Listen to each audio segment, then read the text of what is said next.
দেখতে পাচ্ছি। এই ভবনের সামনে যদি আবার আপনাদের দেখানোর চেষ্টা করি যে লাল ভবন যেটি রয়েছে, পাঁচতলা ভবন, সেই ভবনে কিন্তু যে আগুনের ধোঁয়া, বিভিন্ন জানালা দিয়ে কিন্তু এই ধোঁয়া এখনো বের হচ্ছে এবং আসলে ভিতরে কিন্তু গিয়ে শ্বাস নেওয়ার মতো কোনো অবস্থা নেই। আগুনের ধোঁয়াই কিন্তু ভিতরে প্রবেশ করা বেশ কষ্টকর। এর মাঝেও কিন্তু বিক্ষুব্ধ ছাত্র জনতা এবং যারা এই আশপাশ থেকে এসেছেন এক নজর দেখার জন্য, তারা কিন্তু ভিতরে ঢুকে ভিতরের যে চিত্র সেটি দেখার চেষ্টা করছেন। এবং এই ভবনটির পাশেই কিন্তু, অর্থাৎ এই ধানমন্ডি 32 নম্বরের যে বাড়ির সীমানা প্রাচীর, সেই সীমানার প্রাচীরের পাশে কিন্তু আরও একটি বহুতল ভবন রয়েছে। সেই ভবনটি আসলে মাস্টার মাইন্ড স্কুলের, এই স্কুলের অর্থাৎ master mind English medium school, তারা কিন্তু আজ সকালবেলায় তাদের এই ভবনের জানালায় বা দেয়ালে কিন্তু তাদের যে সাইনবোর্ড সেটি টাঙিয়ে দিয়েছেন, অর্থাৎ কেউ যাতে আবার এটিকে ধানমন্ডি 32 নম্বরের বাড়ির কোনো অংশ ভেবে ভেঙে না ফেলেন,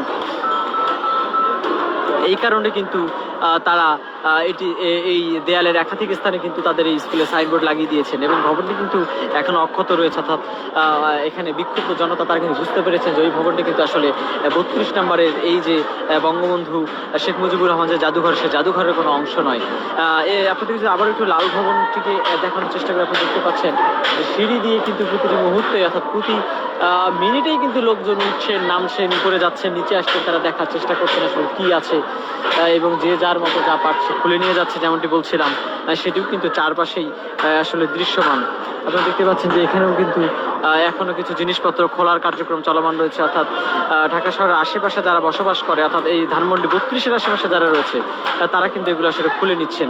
এবং এই যে সীমানা প্রাচীর, এই সীমানা প্রাচীরের উপরে থাকা যে তার কাটার বেড়া, সেটিও কিন্তু আসলে খুলে ফেলা হচ্ছে। ইতিমধ্যেই কিন্তু পুরো চারপাশের যে এই তার কাটার বেড়া ছিল সেটি কিন্তু খুলে নিয়ে যাওয়া হয়েছে এবং বাকি অবশিষ্ট যা রয়েছে সেটিও কিন্তু আসলে খুলে ফেলা হচ্ছে এবং খুলে যে যার মতো যা পাচ্ছেন তা কিন্তু নিয়ে যাচ্ছেন। আসলে এখানে বাধা দেওয়ার মতো কিন্তু কেউ নেই। তবে গতকাল রাতের চিত্র কিন্তু এমনটি ছিল না। রাতেও অনেকে চেষ্টা করেছেন এখান থেকে জিনিসপত্র বাহিরে নিয়ে যাওয়ার। তবে আন্দোলনকারী যারা ভিতরে এসছিলেন বা যারা গতকালকে এখানে লং মার্চ টু বুলডুজার নিয়ে ধানমন্ডি 32 তারা কিন্তু সকলকে কোনো জিনিসপত্র নিয়ে যেতে বাধা দিয়েছেন। অর্থাৎ রাতে কিন্তু আসলে তেমন কেউ কিছু নিয়ে যেতে পারেনি। তবে সকালবেলা যেহেতু বাধা দেওয়ার আর তেমন কেউ নেই, তাই তারা তাদের যে যার মতো যা পাচ্ছেন তা কিন্তু নিয়ে যাচ্ছেন, যেহেতু বাধা দেওয়ার এখানে কেউ নেই।